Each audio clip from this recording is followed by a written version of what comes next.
You're about to listen to an interview I recently recorded with founding partner of Mancroft, Richard Jackson. Richard is also co-creator of Sales Cybernetics, and in this 15-minute interview, you'll have a chance to listen to why Richard believes that this sales development program is truly different. So Richard, why did you feel there was a need to create something new in sales training? There's lots of sales training out there. Why do we need something new? Well, I've been in the sales market for many years now, and it seems to me that we need something new. Something needs to be done. Too much training seems to concentrate on how to do it, the 5 steps to sale and all the stuff we've had for years. And I've known people go on sales courses year after year after year, and their performance doesn't seem to increase markedly. They do better for a short time, then the graph drops again simply because they're using the same old stuff. So they've got the product knowledge, they know how to handle objections, they know the various closes they can use in a sale, but it doesn't seem to bring enough new to it. Having spent 25 years ongoing research into why some people seem to perform better than others, and it seems not to be based on qualifications, educational background, high intelligence, it seems to be based largely on attitude and the way people think. And having run a course for 23 years now called The Winning Edge, which is run around 10 countries internationally, and Winning Edge is about success as a generic subject, and there's a direct read across from the core content of Winning Edge. The experience we've gained in the many years we've been running Winning Edge with many blue chip companies shows that if we extract the core content, the basic thinking skills, at a direct read across to that, to selling, because it isn't usually people's inability to get their product knowledge across or know which close to use. It's their inability to use their belief systems, their self-confidence and their thinking skills as effectively as they might. Richard, surely there's lots of excellent sales training out there. Can you tell me what actually makes this that much different? What makes Sales Cybernetics different, in my opinion, Neil, is that much of the research has come from studies of the brain. MRI scans, magnetic resonance imaging, PET scans, I'm sure we've heard of these things. And I think too much training is based on anecdotal evidence rather than real research. What people have when they leave a Sales Cybernetics course is the tools based on research, scientific research that says this is why we do what we do.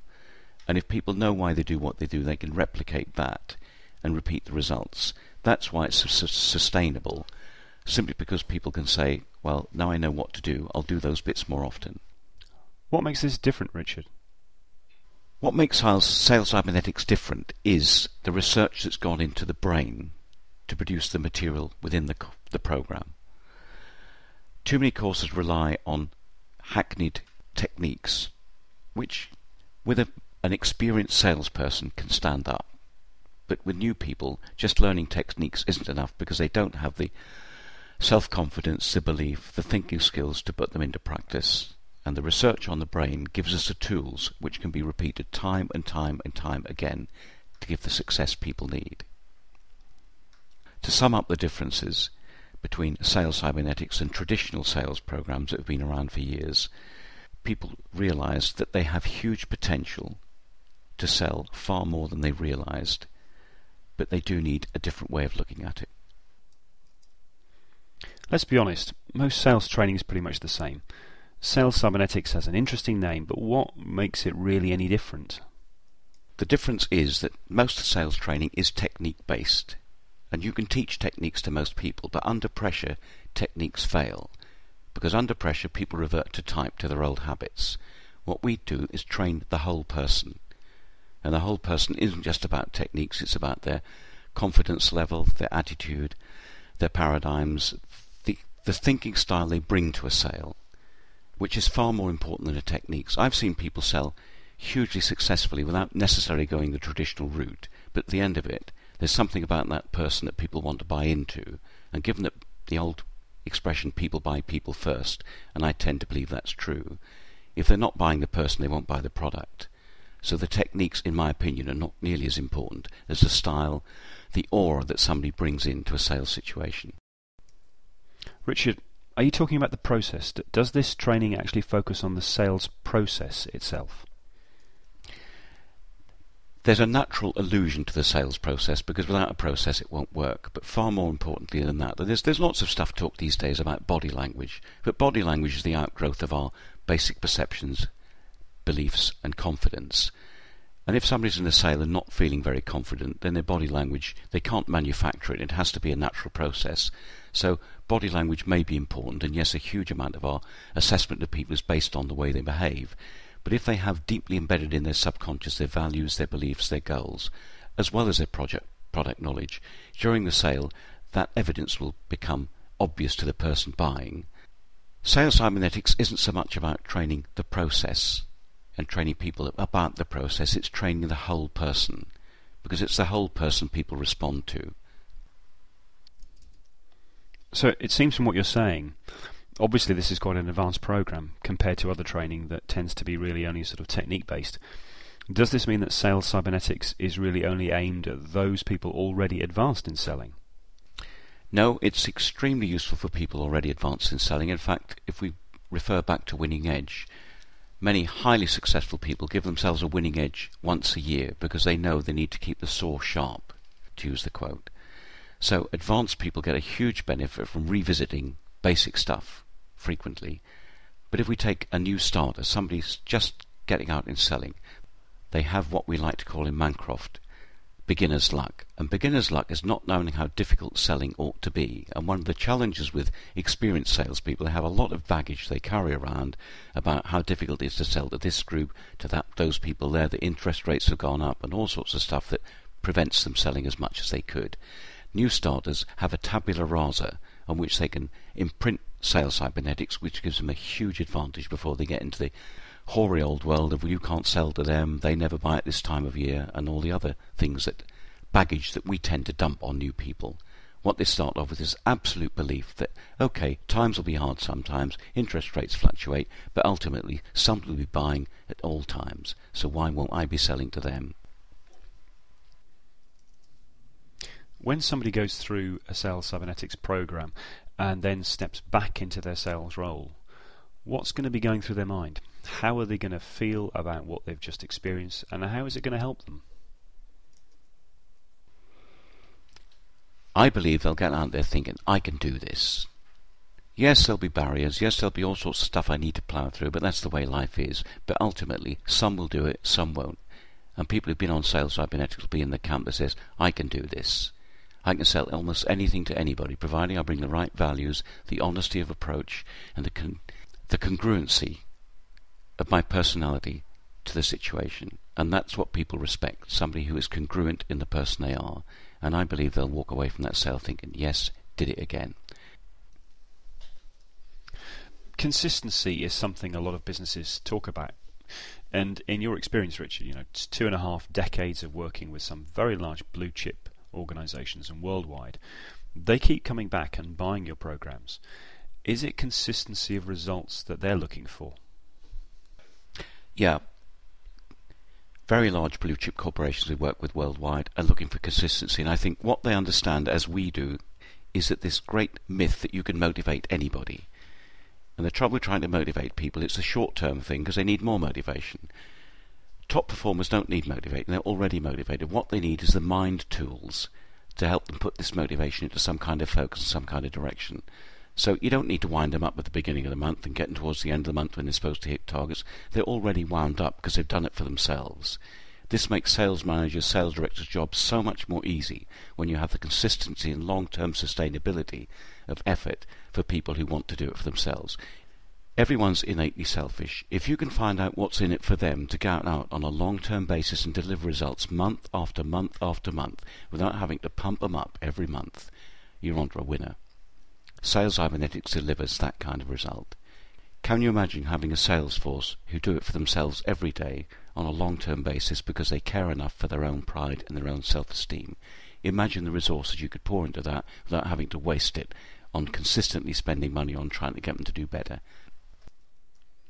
It's an interesting title, Sales Cybernetics. It sounds quite technological. What does that actually mean? The word cybernetic in Greek is steersman. An example, you want to drive to London, Neil. You get in your car, You say, I want to go to London. Brain says, fine, I'll do that for you. You just get on, make some phone calls, listen to some music, chat to your passenger, because it knows how to do it. You've taught yourself how to drive.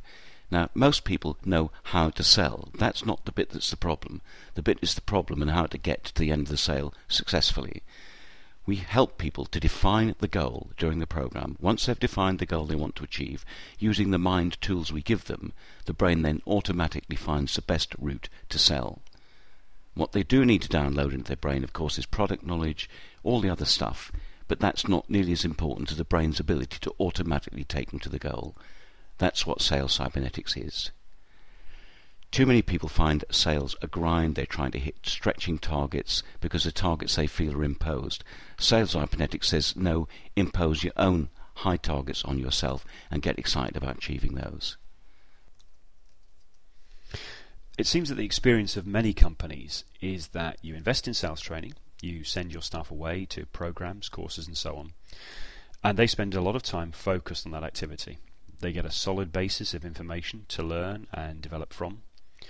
They then come back to the operation, back into their role, back into the field or wherever, and at that point the motivation is going to be high. Their enthusiasm is going to be high, the company's just invested them, perhaps they have a fresh perspective on their role. But frequently companies do complain about the fact that there is this peak and trough result. The peak can drop off very quickly, and it doesn't take long at all before people go back to performing the way they did before. Why is it that you feel sales cybernetics is different to that? A few reasons, Neil. One is our experience with Winning Edge, where there's always a part 2. And it's absolutely essential for people to be able to come back, feedback of their experiences, ask further questions, get clarification, and have the subject moved on. And all our clients say without a part 2, the message wouldn't be sustained. So part 2 of Sales Cybernetics is an essential part of the program, and it keeps people going. Added to which, everybody receives a pack which includes a post-program CD, comprehensive notes. Sales managers receive a sales manager strategy pack to help sustain the message, and our experience with Winning Edge shows that people 15 years later still use the product. One of our major clients, BT, been with us 21 years as a customer, and find it's the only program that they get absolute sustainability from.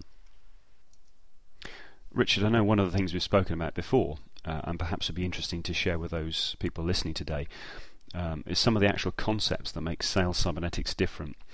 Would you be willing to share perhaps one or two of the principles and the methodologies that people will experience and learn about when going through the program? Sure. One of the basic foundation models in sales cybernetics is that all results come from initial thoughts. Very few people ever realize that the car they're driving, the house they're living in, their level of happiness, peace of mind, savings, no savings, all those things are a result of a thought initially. There's a sequence of thoughts leading to emotions, leading to behavior, leading to habits, leading to what we have now. Very simple, but extraordinarily powerful, and just that very foundational model helps people to realize that if they want to change their results, they need to change the way they think. And very few people ever think about the way they think. Another important concept, dominant thought theory. Any golfer will tell you if they think about not putting the ball in the water, that's where they'll end up. And too many salespeople out there are thinking, I don't want to miss my targets this month. Result, miss my targets this month. And it's these basic concepts that enable sustainability and have people thinking, wow, I've never thought about it like this before. Hugely powerful stuff. Simple though it might sound, Neil, I think very few people ever give conscious thought to the fact that when they're selling, their brain's selling to their prospect's brain. And it's absolutely vital to know a bit more about the brain you're selling to and a bit more about the brain that's doing the selling. Otherwise, how can we get the results we want? And given that everybody does everything for emotional reasons, that's one of the key fundamental facts that without which people can't sell effectively. Everybody moves towards emotional comfort. That's an absolute. Find out what your prospect's emotional comfort is, and you've got a winner. We have some key ways of helping people to establish what their prospect's emotional comfort represents to them, which enables them to fulfill it, which, hey, guess what, means they get the sale.